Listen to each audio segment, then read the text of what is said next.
How to add website to TikTok bio. To get started, first of all, open up the TikTok application on your phone. You will then be taken to the TikTok homepage. Here, you can explore and view TikTok Reels. On this page, go to the bottom right corner and tap on Profile. Then tap on Edit Profile as shown.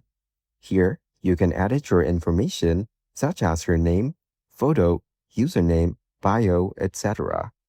Then, go over to Links. Here, select the page you want to link to TikTok, for example, a website. Here, you have to type in the website URL you want to link. Now go back to your main menu and open up the Chrome browser. Then open the website page you want to link and copy the URL as shown.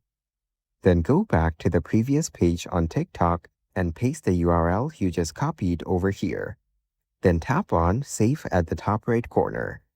You have now successfully linked this website to TikTok.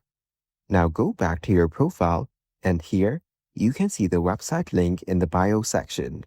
Following these steps, you can easily add website to TikTok bio.